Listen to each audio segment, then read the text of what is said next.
What is up, Emperors? Okay, so today's is going to be a little bit different.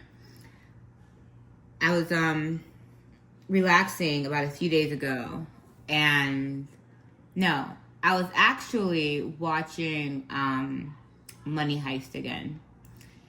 I don't know, I just be watching stuff on repeat. But anyways, they were talking about the Trojan horse, and then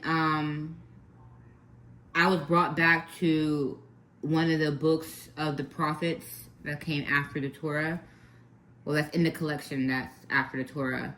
And it was the beginning of it, First Samuel. And it was very interesting because when I read this last year, I didn't see it how I saw it now. And I don't know, like the message, I had to really dissect. Yeah, I had to dissect all of it. And what came out to me was a prophecy, but the prophecy kind of already started. It was, I don't know, it's like a prophecy and a test. And then it's an answer on what punishment and judgment will be. And then it's the Trojan horse strategy. So it's all going to come together. I'm going to just like read and channel and yeah, and excuse me, like I noticed in some of my videos, like I'll talk very fast and then stop my thought and then go into another direction. A lot of that is because I would honestly have a plan for how I'm going to do things, and then I would just receive insight as I'm speaking. So I'm trying to really pace myself when it comes to being a transmitter. And being someone that's able to like understand what I'm receiving, and then yeah, it's a lot of stuff going on in this brain of mine. So yeah, so when we go on this First Samuel, it talks about how Samuel's father, I can't remember his name, but he had two wives. One of his wives was very fertile, and then the other wife wasn't. And the one who wasn't, I think her name was Hannah. She was really favored by Samuel's dad. So around the time when they would, go to where the priests were, she would and that's when they would like pray with Eli. Eli was the prophet at that time. Eli and his sons were the prophet at that time. And so when they would go into the house of God, they would offer like sacrifices. That's where the Israelites offered, sacrifices and stuff. She went and she was praying God through like a child, and God said, hey, she said, listen, I will lend this son to you if you bless me with a child. So long story short, she got pregnant, and after she like breastfed and weaned the baby, she sent the baby Samuel to be raised with the priest. So now Eli was the prophet, and Eli had two sons, and his sons were they were corrupted. They were like having like sex with the women who would come into like the tents. They were every time like people would give offering, they would like steal the offerings, like get like the first bit of it when those people came to give offerings to God. And so it talks about how I think it was like in chapter 2, once Eli kept kind of hearing about what was going on, he didn't really do nothing. He just like scolded them. He had said that if someone sins against another person, God may grant you a pardon. But if someone offends against God, who can obtain a pardon? So they ignored that warning from the dad, and they just, kept going. And so Samuel around that time was growing up. He was really young, and he was favored by God and the people. And then one day, this messenger had came up to Eli, and he was like, he delivered the message from God saying, and this is translated, Did I not reveal myself to your father's house when they were in Egypt in slavery to Pharaoh's house? Did I not choose him out of all the tribes of Israel to be my priest, to go up to my altar, to burn incense, and to wear ephod in my presence? So why do you maliciously trample upon the sacrifices and offerings that I have commanded? You have honored your sons more than me, feeding on the first portion of every offering of my people of Israel. So God is passing judgment now to Eli. And he continued to say, I intended for you to remain in my service forever, but now, declares God, far be it from me. For I honor those who honor me, but those who spurn from me shall be dishonored. So basically he is talking about, so if you go back into Moses has a brother named Aaron, and God is saying amongst all the tribes, he gave the gifts of priesthood to the ancestry's house of Aaron. So Eli is in the lineage of Aaron. And what God is saying is, like, let me keep going. I don't want to get ahead of myself. So God is basically saying, a time is coming when I will break your power and that of your father's house, and there shall be no elder in your house. I shall not cut off all your offspring from my altar, I'm sorry, I can't remember my handwriting. Altar, but what did I put here? But to make your eyes pine in your spirit language, all the increase of your house shall die as ordinary men. So what God is saying is that Eli's line would lose their priesthood, their spiritual gifts, and his sons would die on the same day. And a faithful priest would rise in their place. So that was the prophecy that a messenger sent to give to Eli, because God is mad and God is coming at Eli. So when we get into this as well, is God is coming at Eli, not the kids. He's coming at Eli because he's saying, you allowed this stuff to happen.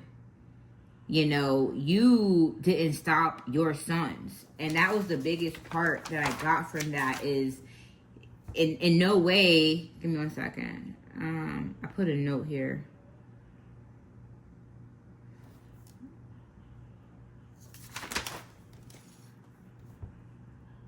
Yeah, so in no way is God saying, you know, your sons did this because of this. If you listen to the words that he's saying you did this.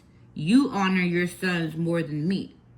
So he's coming to the head and delivering the judgment. So anyways, when we go into chapter 3, the beginning of the chapter, it really like gives you some fine detail on how much divine revelation was even given around that time, and you can see how it dwindled with that house.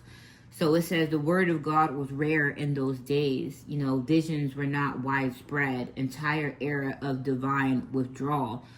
So if the sons were corrupt and he was, you know, like not really speaking up, God wasn't really speaking to them around that time. So it then goes into the calling of Samuel, and that's verse 2-9. So in verse 2-9, it talks about how Samuel was lying down in a sanctuary, and then how at night, Samuel hears a voice calling his name, and he assumes it was Eli, so he runs to Eli, and Eli says he didn't call him. So then he went back like 3 more times, and on the 3rd time, Eli said, you know, that was God. And when you hear the voice again, you need to say, speak, Lord, for your servant is listening. So then Samuel returns, and then when God calls again, Samuel responds as he was told to respond. So God speaks the prophecy now, okay? He speaks the prophecy directly. So this is not coming from a messenger to Eli now. This is coming as a direct message, a direct call from God. So God speaks. And so when God starts speaking, this is the moment where his prophetic identity is being formed. So Samuel did not know yet the Lord, and the word of the Lord was yet to be revealed to him. So Eli has to teach Samuel how to receive. And because Eli has been cut off. So that's why Eli gave those instructions on how to receive and listen to God. So God says in verse 11 to Samuel, "See, I'm going to do something in Israel that will cause the ears of everyone who hears about it to ring." And the word ring is very significant. He's not saying, "I will cause all the ears to hear." He's saying, "I will cause the ears of everyone who hears about it to ring." So what ring is, when you hear the word ring, it signals that what is about to happen is not minor. It's not a small correction. It is something that will echo through the whole community. So then we go to verse 12. "On that day, I will carry out against Eli everything I have spoken concerning his house, from beginning to end." So he's saying, he's confirming everything that messenger told you I was going to do is happening. Okay? Confirms the earlier prophecy from chapter 2. So everything the man of God said would happen is going to happen. Not partially, but completely, from beginning to end. The judgment against Eli's house is not a conditional anymore. It's set. Okay? So, verse 13, this is where it gets very important. Remember how I told you before that God was really coming at Eli, not really punishing. Now, someone's going to get punished, but the real thing, like I said, punishment is towards the whole lineage. He's saying the whole lineage is not going to prosper with those priesthood gifts. Like, you guys are going to die like ordinary men. You're not going to have these spiritual gifts. So, "For I have told him that I am about to punish his house forever because of the sin he knew about. His son blasphemed God, and he did not restrain them." God is holding the father accountable. So what does that mean? God is holding what? Leadership accountable. He is holding the head accountable. Okay? And then the download I got from that is God is punishing those who watched or turned their head. And then I wrote Trojan horse here, but here I didn't really know why I wrote Trojan horse there, but I wrote that there. Or turned their head, Trojan. Oh, I think I know why, but it came to me just now. I'm going to hold off, because I got to show you guys the Trojan horse strategy later. So anyways, this names the specific sin. God is very specific. What do they say about the devil? He's the author of confusion. So what is God? Clarity. God is literally, like, even like when I talk to you guys about Lot's wife has turned to pillar of salt. It didn't really tell you why until later chapters, why that punishment was what it was. That punishment was what it was because they were doing all that to women, but it was actually because leadership at the top had a lot and they let people suffer. It's like God literally goes after leadership. Like he holds leadership accountable. I gotta pull that back up another day. I'm being very vague in what I'm saying about that because I don't want to misquote myself on that. Because I already know you theological people are going to be challenging me on all this stuff in the future. But it's okay. Anyways, so this names the specific sin. It is not primarily the son's corruption. It is Eli's failure to restrain them. He knew what they were doing. He mildly rebuked them.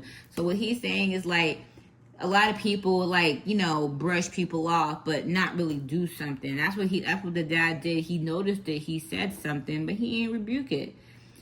He did not stop them. He continued to let them serve as priests, and he remained the head of the priestly house while it was being corrupted from within.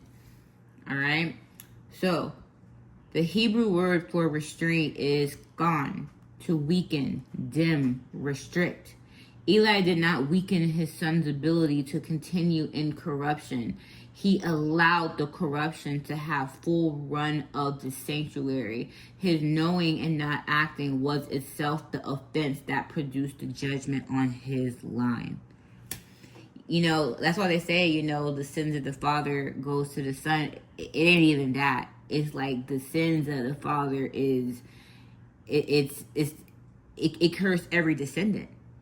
And backwards. So it's like that bloodline is no longer going to be honorable, you know, because of how corrupted it is. And you got to think about God. It's like when God makes like those judgments to like cut off a bloodline or destroy something, it's because he doesn't make those decisions lightly. He makes those decisions because he believes that nothing can be salvaged of it. You know, like he's a very merciful and compassionate God, but he also knows it's like, why would I? And he's also saying he's not going to stop y'all from producing, but he knows what this lineage would do with that power. And they use that power against others.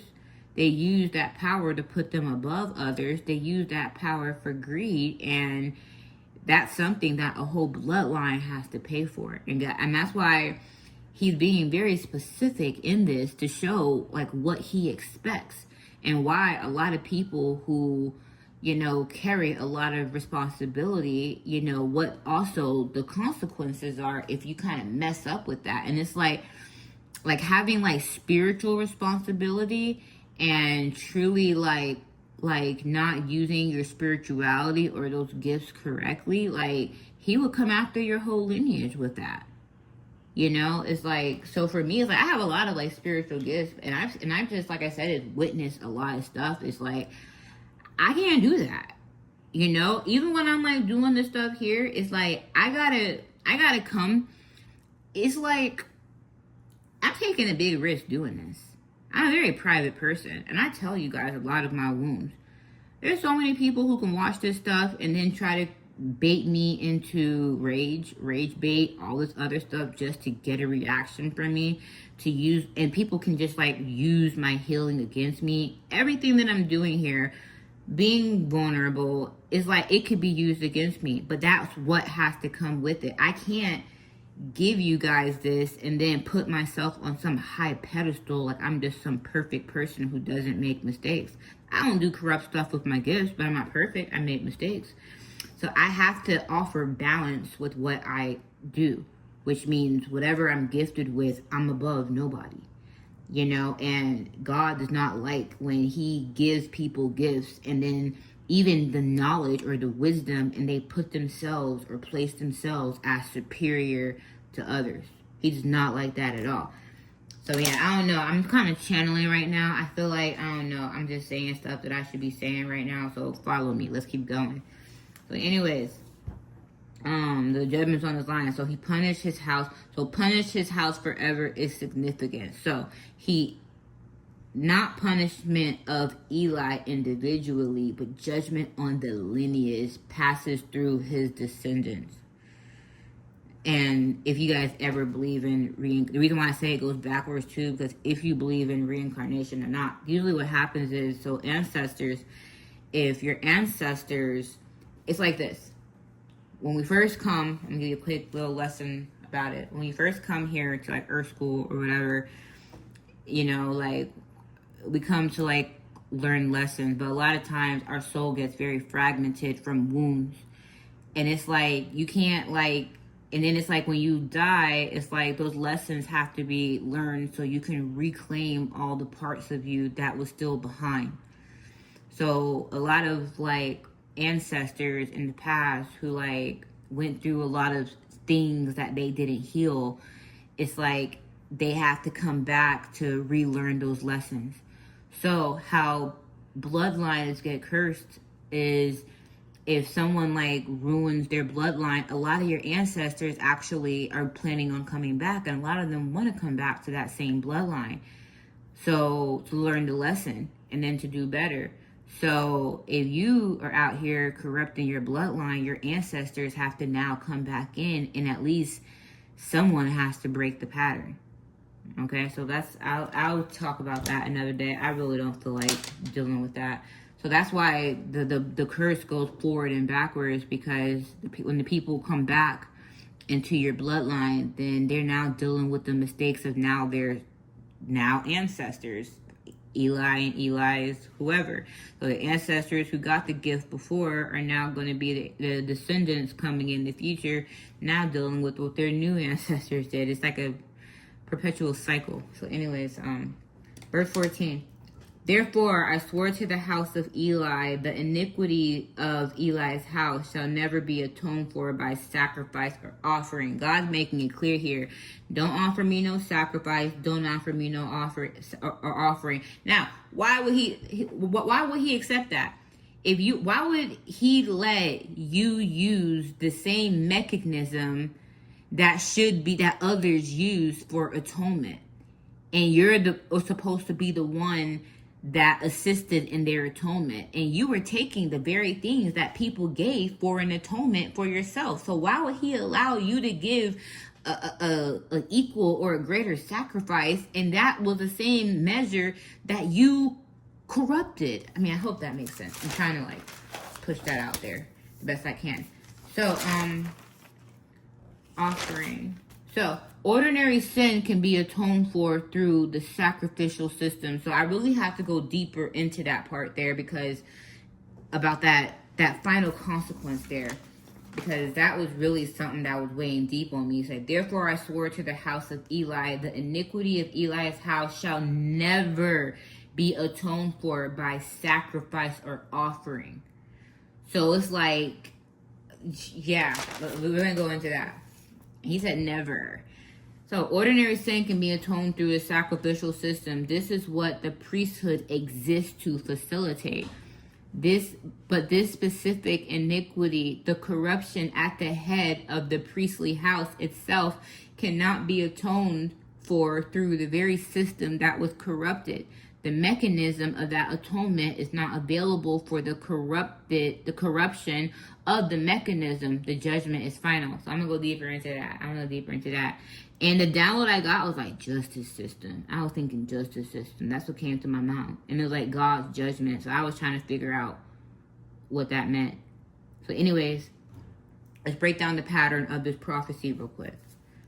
The structural pattern. So number one, divine silence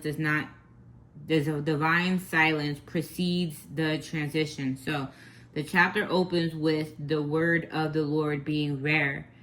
This is not accident. The old order had become corrupt enough that the presence had been withdrawn from the ordinary flow. When a system becomes corrupted at its head, the source stops feeding it directly.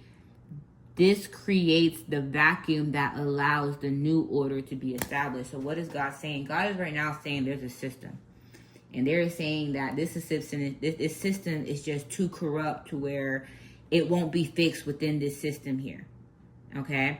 And it's to the point to where God is like abandoned it. Because he's like, he can't lead or give wisdom or speak to this system because it's been corrupt. So now, since God withdrew from it, there's a vacuum now that is waiting to allow something else to replace it. Okay, it's not even that God wants to replace people in it. God wants it done, and God wants to build something new on top of that. Okay, so the new prophet is called within the old system, though, and this is where it gets crazy.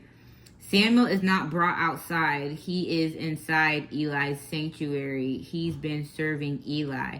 The transition happens through someone who is inside the old order but not corrupted by it. Samuel's youth protected him from the participating and in the corruption he served, but he did not compromise. So God's also saying here is that he already has people inside the system. So while this system was corrupt, it's like God, what I'm seeing right now is like there's people inside the system that is not corrupt. And that was all intentional. And these people were basically placed inside of this system. And I'm hearing like even witnessed and been around some really dark stuff, but it never truly corrupted them, but they were kind of around it. That's what I'm seeing too. So then I see the prophecy against the old order is delivered through the new voice. So what it's saying is, so God does not send the judgment through Eli's own line. So that's, he speaks it through Samuel, who then has to tell Eli. The one being judged has to hear the judgment from the mouth of the one who will replace him. So God's showing me this. There's a system, and there's a whole bunch of people in this system that's corrupt, but not everyone in this system that's corrupt.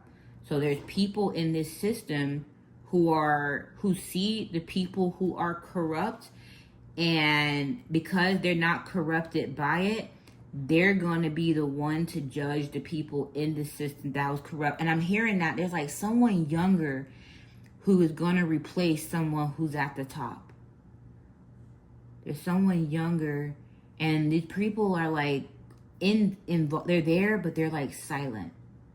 They're waiting on God's call, because you see, it's like no one. Samuel was there. God already, it's crazy. Like God already had Samuel at the right place at the right time. God knew what was going on. God even let Samuel be around these other people while they were doing all this stuff. But God knew when he was going to call. So, but there was things that happened before. It was like a messenger first came to the head, and then God went directly to Samuel. So it shows you something. The other person got a messenger. So whoever's supposed to, I don't know, whoever's supposed to overturn whatever I'm seeing is corrupt is going to hear it from God themselves. They're going to get that message directly from God. There's not going to be no middleman. It's going to be like, it's like something that you're going to step into. So someone already has spiritual gifts, high priest or priest gifts, and those gifts are going to come online. And I'm hearing like you already kind of are going through that. Okay, I'm going to keep going. The prophecy against the old order is delivered through the new voice. So yeah, we did that. So number 4, the corruption is at the head. The what? The what? Oh, the sin being judged is not the corruption of the sons alone. It is the corruption at the head of the house, the person who knew and did not restrain.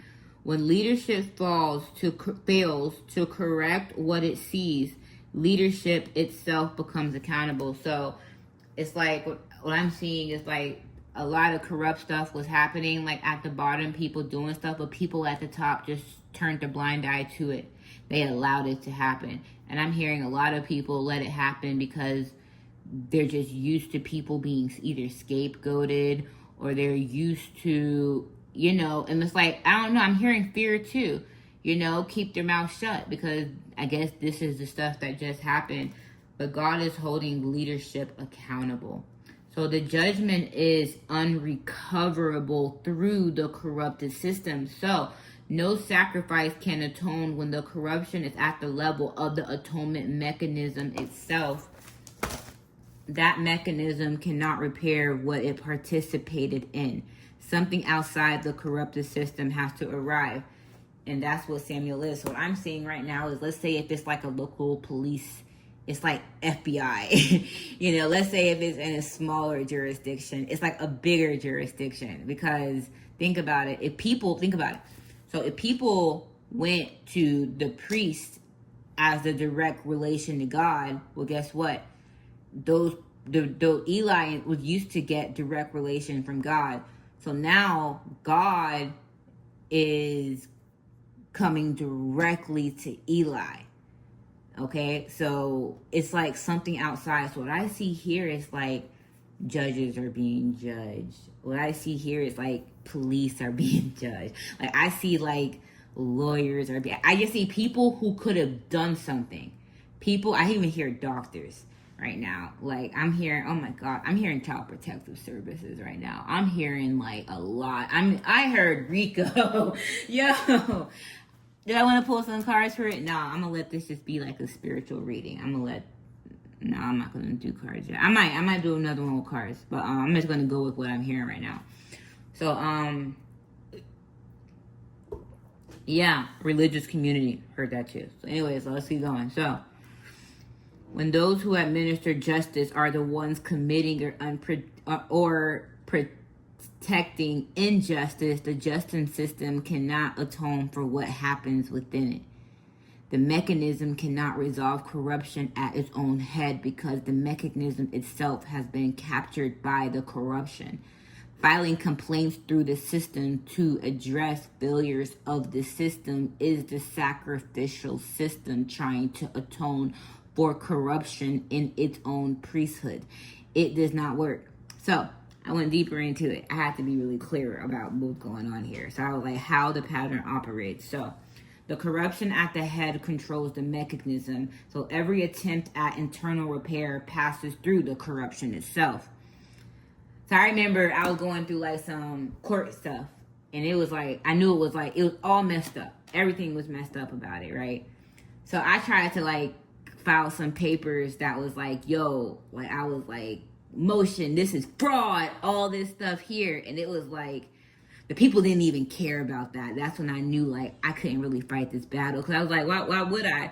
And I was like, I couldn't even, in that state, it was to the point to where when I was going through it, I didn't trust relying on anyone in that whole state, because I was like, these people are all within one system. So these people got to answer to this. These people got to answer to this. These people got to answer to that. So if I file a complaint, the people who get the complaint are delivering it to the people who are doing the stuff. Yo, it's crazy. I didn't even put that together until I got this. Like, and I thought like when I was going through it, I was like, yo, this is some shit. Yo, this is really bad, you know. But it be like that. It's like, so that, and that's when it gets really bad, because it's like there ain't a lot of people who will stand up to stuff. Like I'm telling you, like I have to have a lot of kahunas, you know. I have to be very bold in a lot of stuff I did, because that's when I realized, yo, people out here are scary. You know, I'm really looking forward to meet some warriors, because I mean, people are scary, and it's like I get it too, but it's like people just don't know God, and that's what I know as well. Like people say they know God, but they don't know God. That's like, they don't know God. It's like, I don't know. A lot of people say they do, whatever, but what I see out here, man, people don't know God. Anyways, let's keep going. So, how the pattern operates. The corruption at the head controls the mechanism. The corruption at the head controls the mechanism. So, every attempt at internal repair passes through the corruption itself. So, complaints are filtered by those they name. Appeals are decided by peers of the corrupt.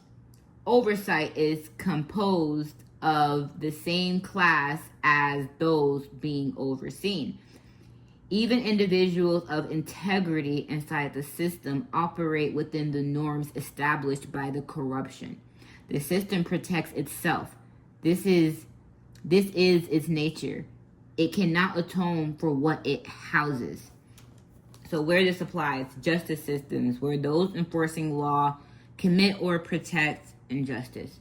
Religious institutes, where clergy harm and the institution shields them. Medical systems, where boards protect harmful practitioners. Corporate governance, where leadership is the source of the wrongdoing. The pattern is universal. Wherever a system is captured at its head, its internal mechanism cannot deliver accountability. All right, so let's go into chapter 4, the fulfillment begins. So later on, After some years go by and Samuel grows up into his gifts, Israel goes into war against the Philistines at a place called Ebenezer. So, in the first engagement, Israel loses about 4,000 men on the battlefield. So when the army returns to the camp, the elders of Israel ask a question. And that question was very telling because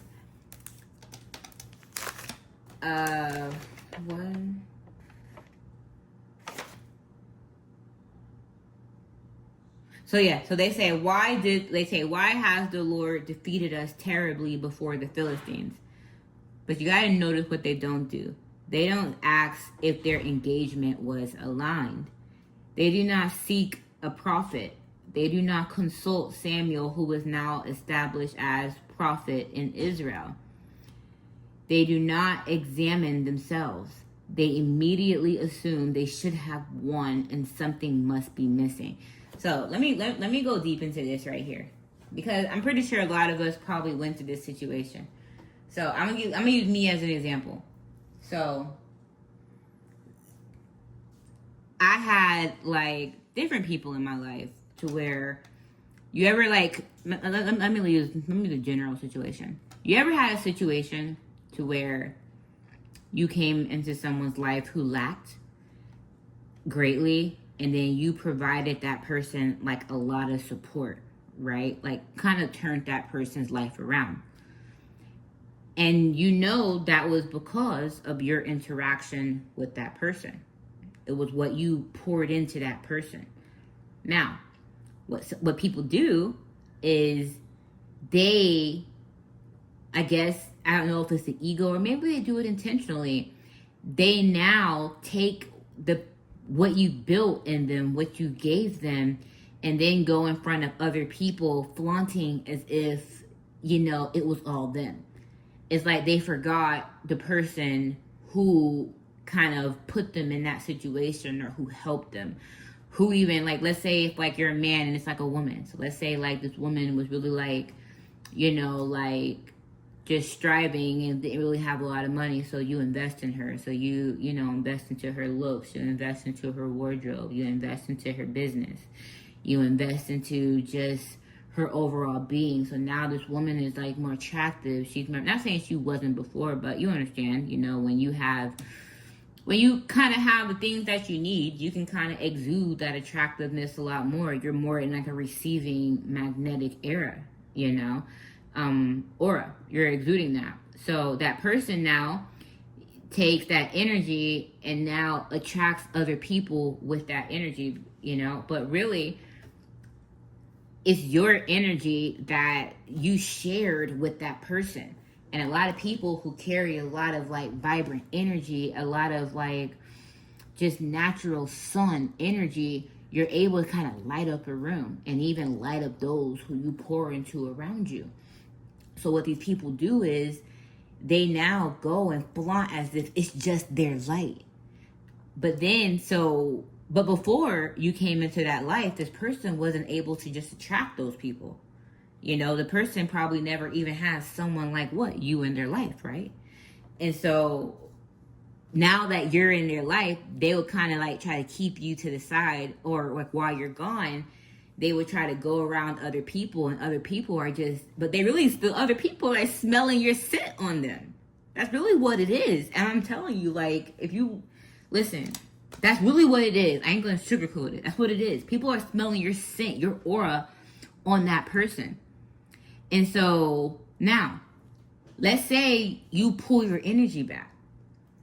What happens is that person and here's the thing as well. That person kind of don't know that. Sometimes they do, which is why they try to get with magnetic people, because once they figure out what it is, they try to have one around. So they literally want to be around someone super abundant, so your abundant energy can like rub off on them. So, but before they even know that, they usually go through stuff like this. So when you kind of like, let's say, pull your energy back, or you're not really engaged with them, or you're like pouring your energy somewhere else, those same people were already attracting those people. They'll notice that it's kind of harder to attract people. they'll notice that people don't really look at them the same or want to be around them the same, because then, and that's when they start feeling like, that's what happened with the Israelites. So they got very big headed because, you know, they won all those battles, you know, but God, that was God's name. They were chosen by God. So they went into this battle that they weren't even called to go into with the Philistines. And they lost. And that's why they came back and they're like, yo, why have the Lord defeated us today before the Philistines? Because they were big headed. They were big. They had Allah's presence on them, you know? And so Allah pulled his energy back, you know? And so when they went to go fight, a lot of their people died. So they come back. So what happens is, so notice, that's why I like talking about the Bible, because you can relate it to stuff that happens right now. I'm telling you, like, anyways, God be used. Everybody be trying to use Allah. That's why, you know, he don't be, you know, he be backing off, because he be like, y'all be trying to use me. Y'all don't appreciate me. That's how Allah be feeling. Anyway, so notice what they do not do. They do not ask if their engagement was aligned. They do not seek a prophet. They do not consult in Samuel, who is the established prophet. They do not examine themselves. And that's what these people do.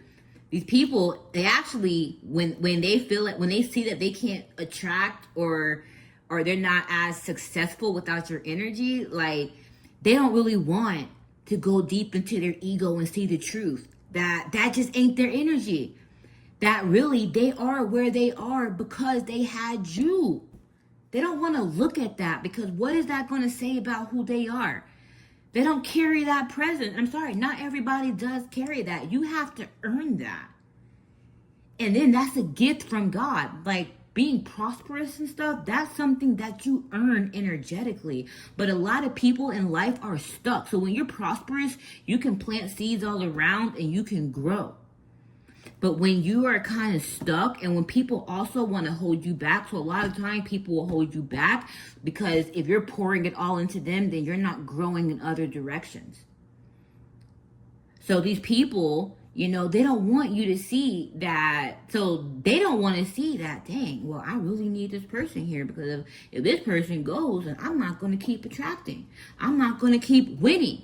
I'm not going to keep doing all this other stuff if I don't have, you know, this person energy. And that's what it was. So what do? They said, let us bring the ark of the covenant of the Lord from Shiloh, so that it may come among us and save us from the power of our enemies. So now they went by themselves thinking they were all big-headed. They thought that was good. Because, and that's what happens, and that's why I feel like this other thing is, like, a lot of people got away with so much too. That's another part of it. It's like people don't know, but God's pulling back. Anyways, pulling back gifts. A lot of people got really comfortable, like, using their gifts on the wrong stuff. But anyway, that's what we're going to get the Trojan horse up later. So let me keep going. So anyway, so they said, let us bring the Ark of the Covenant. So now what they do, and God knew they were going to do this. And I'm telling you, God, like I said, is pull your energy back from someone that you pour into. Watch this stuff play out. I'm telling you, when you really start valuing yourself and pulling yourself back and loving yourself, your bond with Allah is going to be so stronger. And then you're going to see why he don't be with the F stuff. He don't be with that stuff. And then you're going to be acting just like it. And then you and Allah are going to have such a tight bond. Especially when you start saying F all this weird stuff going on. So anyways, the Trojan horse setup. Let's talk about this. So, they are treating the ark as a weapon. They can deploy as a talisman, as a mechanism that will produce victory automatically because it contains the presence. They are not asking whether the presence wills victory. So they're not saying, God, can you give us this victory? They're saying, because I have you, because you're with me, because I'm carrying you, I expect to win. That's what these losers think. They feel like because they got you, and that even if it's floored, you're their prize. Okay, I'm back. I don't know where I left off, but I was interrupted. I had a sales call, and I'm really happy because I have some. I'm a cold caller. If you guys don't know, I like to talk, so of course I use my gifts to cold call. And yes, I closed something great, and I'm grateful for that. So now I'm back, and I don't know where I was. Dang,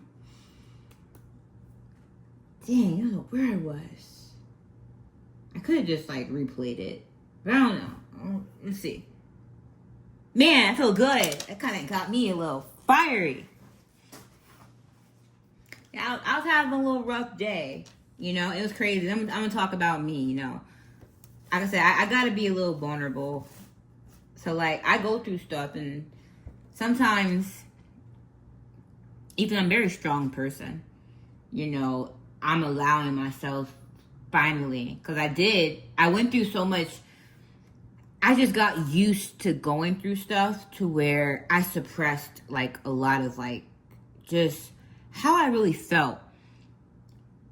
I just got kind of used to being the bigger person to where I was just like, man, it's just another day, whatever. And I actually finally like allowed myself to get kind of pissed off. I actually like allowed myself to get sad, to get a little angry. And I realized that in being able to do that, I didn't really have to like hold it in anymore. So I'm just, I don't know, earlier today I was like real sad. And I just kind of started dancing in the grass, in the sun, listening to some music, dancing with my daughter. And I just allowed myself to feel it. And just feel it. Cause I remember I was like working. I was like, man, I don't want to do this work. Then I started getting mad, just thinking about what I would love to do is like have a camera out right now and just do photography. And then I just got real sad about how that business was sabotaged. And you know, crazy. I never broke down for that. I never broke down for that. I never did. I never broke down for that. But I finally did, and I allowed myself to be like, it's okay, but it wasn't okay. And I allowed myself to feel that, to be present with that. And then I let it like move through me. And that stuff was like kind of deep in me, you know? So it kind of made me resent my other work that was really hard that I do. I like doing this, but the other work, because I was like, I feel like I'm only doing this because other stuff was sabotaged. And I was like, I don't want to do this stuff. I don't feel no passion for it. And so once I was kind of able to like just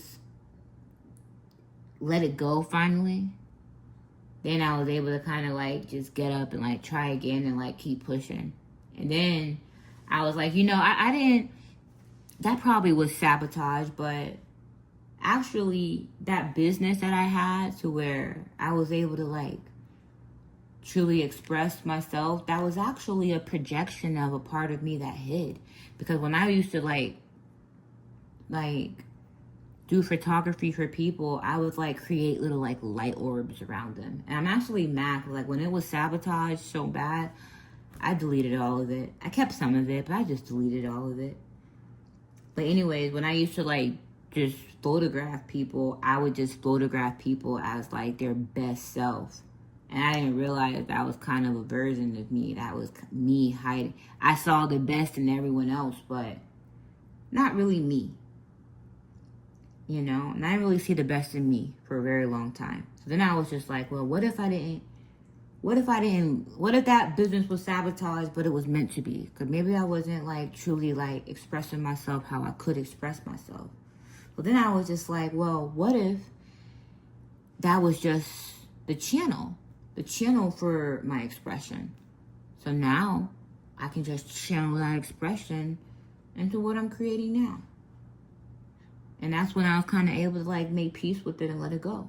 So anyways, I went through that. I went through like a little emotional stuff the past 2 days. And then today I wasn't really motivated to like cold call. And then I didn't let money be the goal.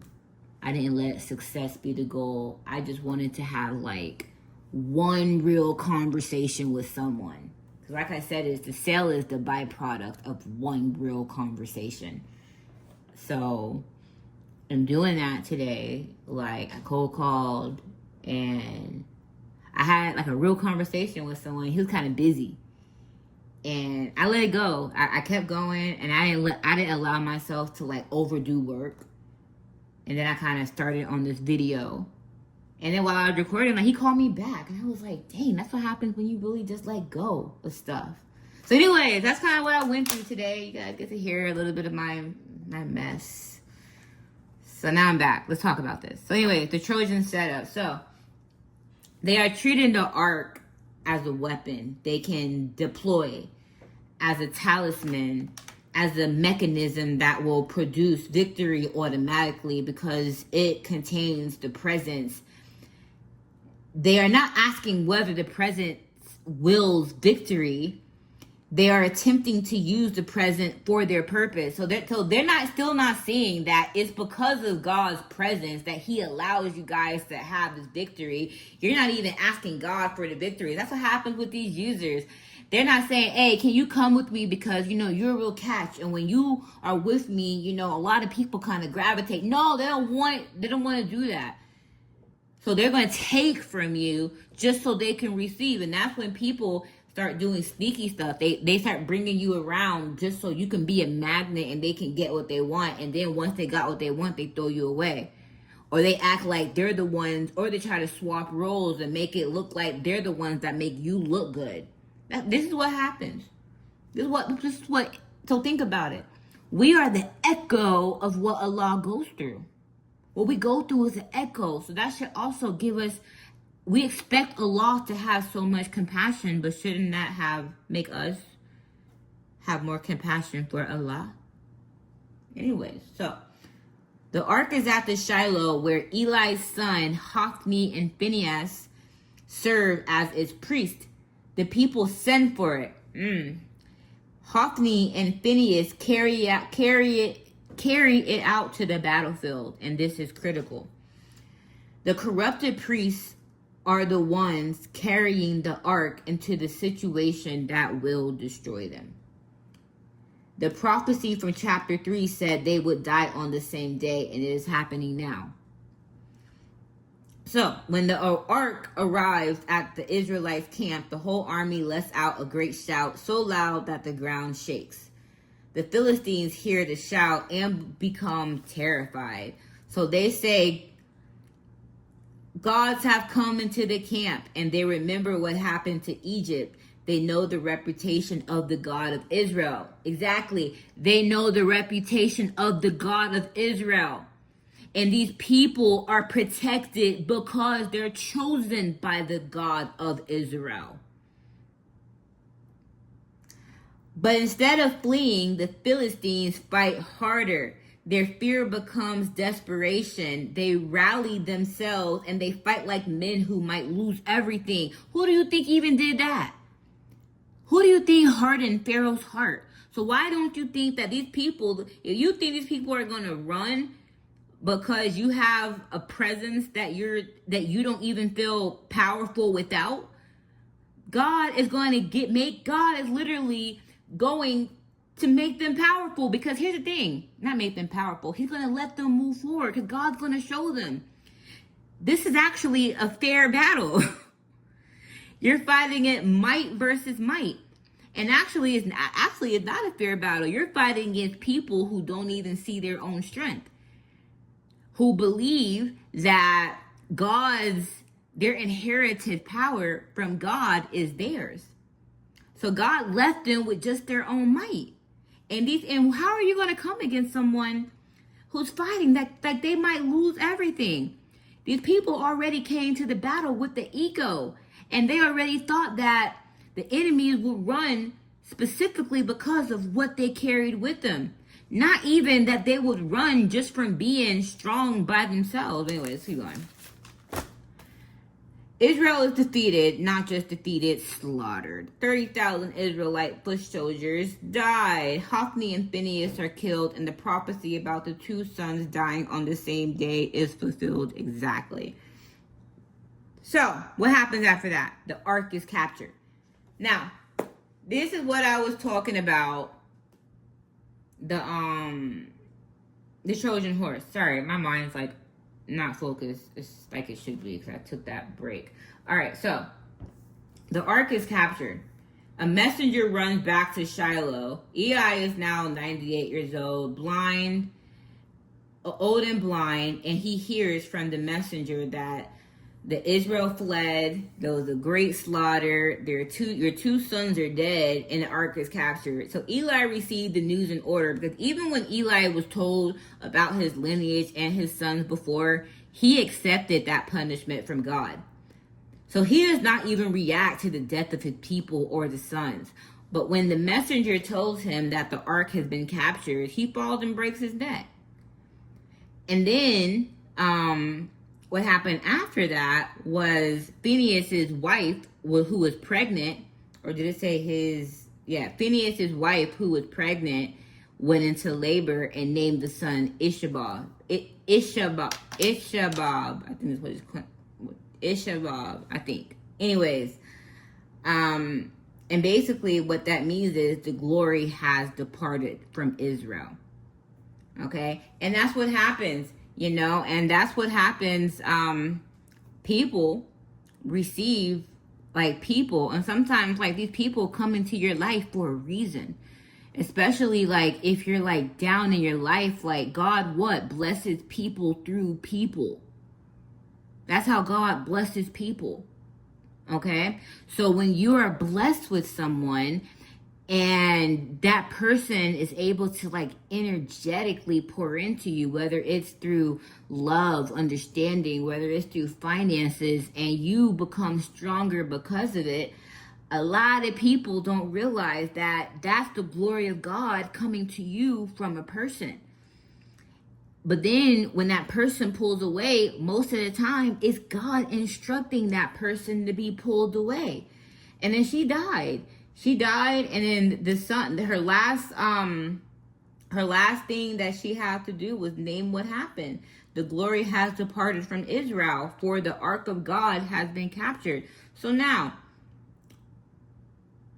what happens when the enemy takes the presence? Because what happens is, yes, God's people took the presence to use it, but then the enemies now have possession of the presence. So what I'm seeing now is that I'm trying to do a reading and read this too. So what I see now is, this goes back to that reading I did about how someone betrays someone to receive money.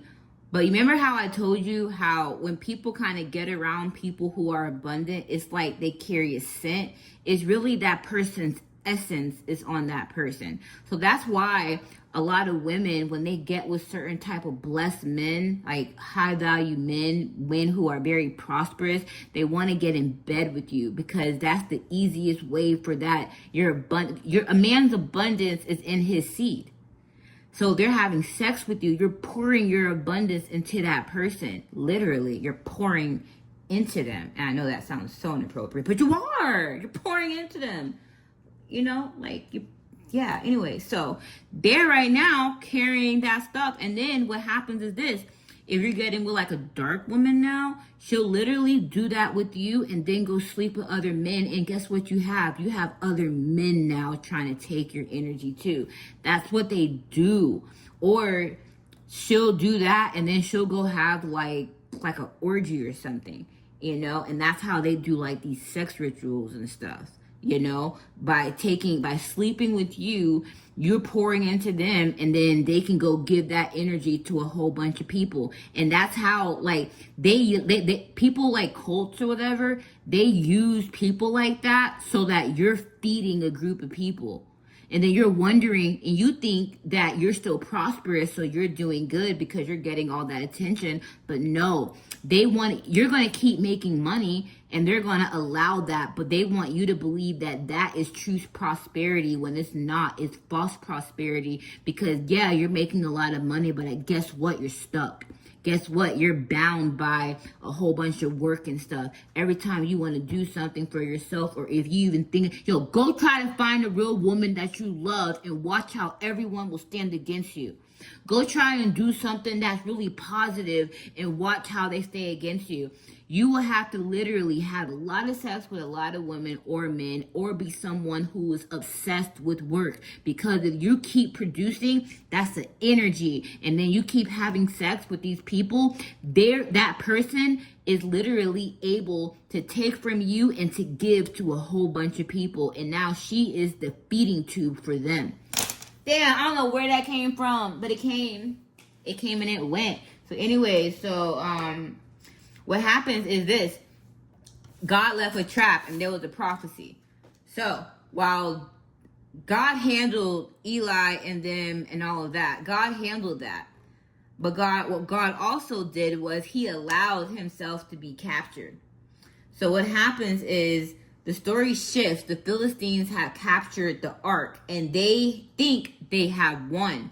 So they think they have taken the God of Israel as a prize and they bring it back to their territory. So think about it. If you have this type of essence, that essence is holy. So if that essence is meant to serve like a mission for God, God will let the wrong people come in and try to like take that essence, because guess what that essence does? It leaves a scent.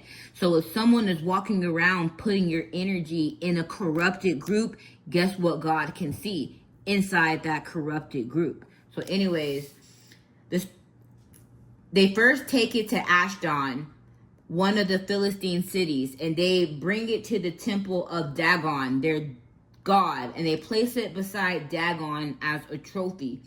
Enemies celebrate too soon. So what I'm hearing now is, so you remember how I was talking about that video of how that guy basically threw someone under the bus so that everyone will look at them as that person? So what they did was that person wanted to claim the role of the other person who was actually, basically they wanted to take the essence of that person and put it on them and then throw their karma on the other person. And if you look at the past videos, I already talked about it. I don't want to talk about it again. I even did a psychology lesson on it. Like, I'm done with it. So anyways, now what he didn't realize was that was actually a trap.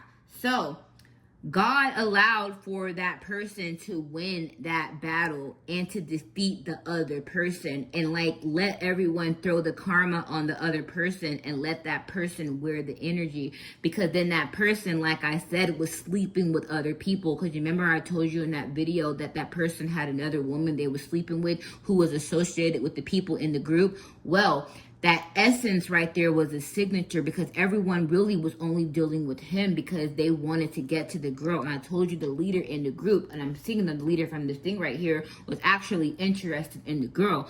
So what happened was that guy, so let's go back into this. So they celebrate too soon. So whenever that girl got defeated and got everyone to believe that that girl is a criminal, that girl is evil, that girl was everything that he was, everyone did that, but God allowed that to happen.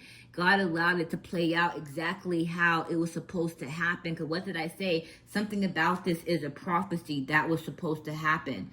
So it was like it's like a whole bunch of stuff happened. It was a prophecy that was happening, judgment that's happening, and then it was a war strategy that was happening. So the standard practice of ancient warfare, when you defeat a nation, you take their god and place it in your temple, subordinate to your own god, ritual of victory. So what I'm hearing is, if someone gets someone valuable, they usually like deal with or have sex with like the highest person in the group. So if they get someone with real abundant energy, they're usually the person that is dealing with you is dealing with. So what I hear is that whoever that person is like bisexual.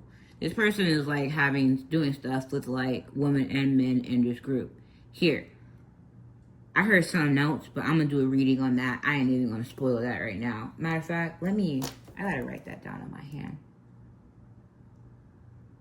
Yeah, I'm gonna do another reading on that one. Dang, that was some tea from the ancestors. Anyway, so let's keep going. So people were celebrating too soon, just like the Philistines were celebrating too soon. They were celebrating so good, they put the ark, the covenant, they put the ark of God next to Dagon. So the next morning, the priest of Dagon came to the temple. Dagon has fallen on his face before the ark. They set the dragon back up. So what I'm hearing is everyone who thought that this person was down started celebrating, and they all started like benefiting from it. But I'm hearing that like things started happening like within this community that people can't explain. So the next morning, Dagon has fallen again. And then Dagon's head and both hands have been broken off. They are lying on the threshold. Only the trunk of the dragon remains. So what does the head really mean? What is the head symbolic for? The head represents thought and authority. So what's happening right now? People's minds. It's people's minds and people's authority. So that's what's being seen right now. And that's what God is coming for. He's coming for what people think and what people's authority are. And then hands, which represent action, power. So also he's seeing what people are doing. So this is showing me like what, think about it.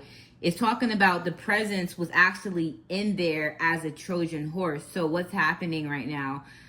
Because people stole essence that wasn't theirs, and especially divine essence, that essence was passed around all the way to the top. So because that essence was passed around all the way to the top, everything was able to kind of be seen. It's like, I don't know. I'm going to try to create a visual if I feel like it. I don't know. I'm going to try. You guys just got to feel me on this. You just got to use your imaginations. So only the body remains. Operational parts are cut off. So what's happening right now is it's like thoughts. So people's thoughts are seen, people's plans are seen, and the authority, the people who are like involved in this all the way at the top are seen. Hands, which represents actions, power. So he's also seeing like what people did. I don't know. I'm tricking channeling from a scripture. So the body remains, but the operational parts are cut off. So anyways, the ark didn't do this. No Israelites did it, but the presence simply by being in that space produced this result. So Dagon cannot remain standing before it. Let's keep going. So the people of Ashdod begin to be afflicted. So they were struck with tumors. Hebrew words is Phalem, which some scholars read as hemorrhoids or plague swellings. Later Jewish tradition understands it as mice invading their bodies. So what I see as well is, I don't know, there's some type of sickness going around this group. I don't know. I picked up that before. I feel like I picked up that before. I feel like there's a sickness going around. Ooh, yeah. Because it says that person is like dealing with another man. That person's dealing with another man. And the man he is dealing with, that's what, remember I told you I'm gonna write on my hand? I can't say that. I gotta this just feels so weird saying this while I'm reading this scripture right now. But it's like, I see it. I don't know. That person got so big-headed, he was attracting like a lot of people. And he attracted a man.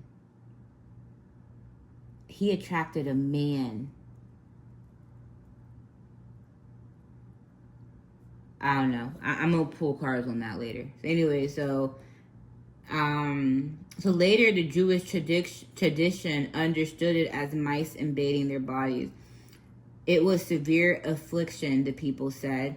So the ark of God of Israel must not remain with us, for his hand is heavy on us and Dagon our God. So they sent the ark to Gath. Same thing happens. The people panic out and cry. So for several months, the ark is in the Philistines' territory, moving from city to city, and every city that receives it is afflicted. The Philistines. So what I'm getting from this is, I don't know if I'm getting sickness or not, but I'm getting some type of relationship that I can see right now. Ooh, you wanna know what's crazy? The other day, this message keep coming up about like, all right, whoever this other man is, I heard this other man is like a hitman. And I could be wrong, but it's crazy. So when I heard Hitman, I was like driving. I saw like a red couch. And it was crazy. When I was driving, I had drove past this building, and one of like the one of the names, it was like, I'm not gonna say what it was, but it was like red something. That was the name of the building. It was red something. And that's when they confirmed it again. It's crazy. It's like coming in right now. This person, who this person was with, has like a red couch.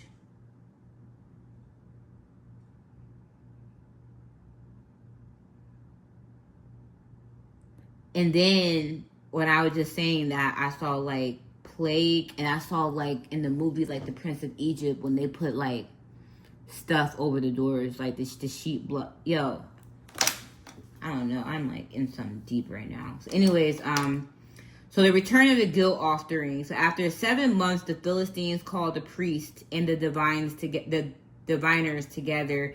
They asked, "What shall we do with the ark of the Lord? How should we send it to its place?"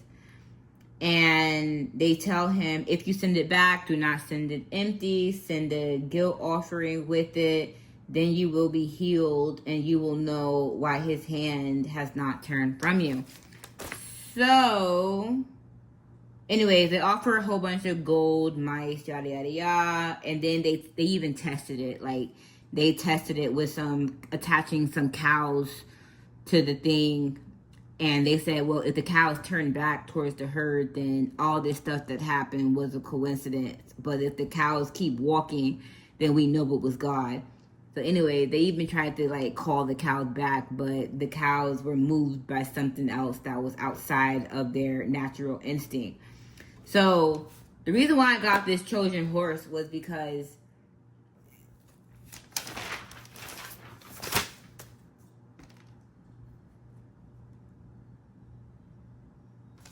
hold on. Whenever essence is wrongfully taken, the taking looks like victory to those who take it.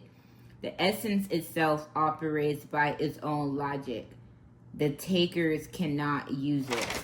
So what happens is, whatever someone did in this, it caught the eyes of a lot of people.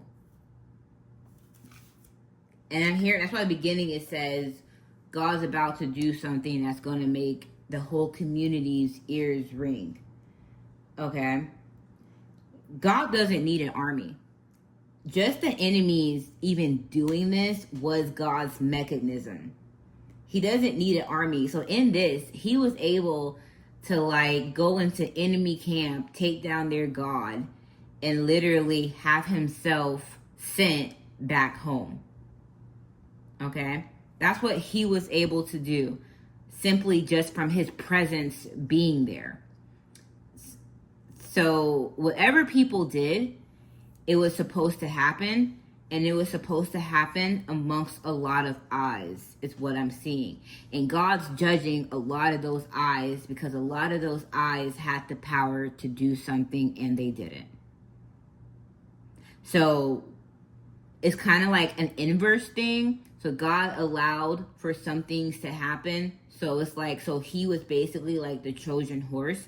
So he allowed someone that he sent to go through something, and then to watch a lot of people do and not do something, and the judgment will be from him. So I don't know. That was kind of what I got. I just channeled other stuff in here, like a hitman, like a bisexual relationship. Like there's a lot of stuff that came out in this stuff here. But that's the prophecy I got. And I'm hearing like it's coming, or it's already in motion. But the other part of it that I got is that it's like he already has people, and this is also like Trojan horse energy as well. He has like his essence amongst people who he already has inside these systems. People who weren't corrupted, who grew up around it, probably participated in some things, but who were not corrupted. And those are the people who are going to answer the call to deliver the judgment to basically Eli. So it's going to be a Samuel to Eli situation. But anyways, I don't know. I talked about my healing day. I talked about this. I talked about a hitman. I talked about a lot of stuff today. And it's just another day listening to me. And I'm tired. I'm just going to go and leave it with this because, hey, maybe I overshare. Maybe I don't. And maybe who gives a damn? I really don't honestly care. I don't know. I don't know who's going to hear this. But whoever does, hey, if I helped you, I helped you. But yo, one more thing. Stop letting people play you. Whoever you are, you abundant men. And I'm sorry, I'm not leaving out females. So I'm a woman who went through this. So I'm saying, I'm just going to say this. You abundant emperors. Everybody knows, and I have to know this too, that you're a prize. Everyone knows what you're capable of, especially what you're capable of if you walk away. Because then you're not anchored to so many people. So if you're walking around thinking you're the man or you're that because you got all this love, all this support, all this money, okay, you may be. Ask yourself, what would you be if you truly poured that into what you're supposed to do? Ask yourself, are you really just in a circle making a whole bunch of money, or are you truly growing? And here's the thing. A lot of spiritualists will say that if you make a lot of money, then you're not spiritual. That's not it. That's not it. It's like two different cycles. So think about it. People, it's like an extraction cycle. So the less your mind is open, the less your third eye is open and connected to God you are, you're going to be in an extraction type of wealth. And this is what a lot of religious people are, teachers are, even business are. You only gain wealth by extracting. So what? You're extracting people's time to build from you. Or, you keep doing a whole bunch of sales that really just takes until people don't really want it anymore. Okay? Or you're in a business to where, and not only that, people then extract from you. So the only way that you'll keep making money is if you're extracting money, and then the people keep extracting money from you. It's an extraction cycle. Me, I give a lot. So I build my wealth, and what I'm building my wealth is on transformation. So can I still be wealthy like that? Yeah, it just takes a lot more time. I do have other businesses that causes me to transfer money with a quick service. So yeah, it is that cycle or whatever. But with this here, you're getting a lot of value before I even ask you for any type of investment into me, in which is just to purchase more stuff that's going to keep transforming you. There's no reason why you don't listen to everything I've given you and you're not some way transformed. And a lot of people don't do that because they're not used to someone just giving to them. I'm not used to that. But I gave to myself when I disconnected from people and I poured into myself. Like today, how I told you I had a bad day. If I was around people in my ear, I wouldn't took time to just feel stuff and then allow myself to feel it. That's me pouring into me. Me sitting here, I can pour into you. But I'm not extracting from no one. And then you start making money from transformation. And then when people then become transformed, when they are able to move forward and make more money and be happier or whatever, then they're able to pour into you from overflow. And that's supposed to be the real wealth cycle. It's like, how many can you transform to where they reach their goal, and then from their goal, they're able to pour back into you? But people don't want you to experience that. So what do? They keep you busy so your time is extracted and busy. And then you're providing for everyone else. So they get to extract from you. So, hey, let's keep giving him money. Let's keep giving him jobs, because they don't want you to know the most valuable thing is your time. And you pouring love into yourself and you receiving love. So ask yourself, Empress, when was the last time you received genuine love? And if you haven't received genuine love, at least you can listen to me and receive that, because I am able to pour into you from simply love. And then when you stop doing those things, watch your money actually grow. because then you're going to pour it into different channels that are going to reap, that are going to really reap harvest that can't be replicated from this world. Because guess what? Everything in this world, however you're currently doing stuff, comes with a sacrifice. But what if you lived in a world to where you can gain without sacrificing? And the only thing that you do have to sacrifice is the false version of yourself. Anyways, that's the true sacrifice that God wants. It's the version of ourselves that is a lie. Anyways, I'm just talking. Should I press the end button? Anyways, basiraintuition.com. Emperors, love yourself. And it's okay to work hard and provide, but man, if you don't receive love somewhere else, hopefully you can kind of receive from me and allow yourself to truly receive me. Allow yourself to listen to someone who doesn't want nothing from you but to transform. And that is truly the ROI of everything that I'm doing right now. Talk to you soon. Bye.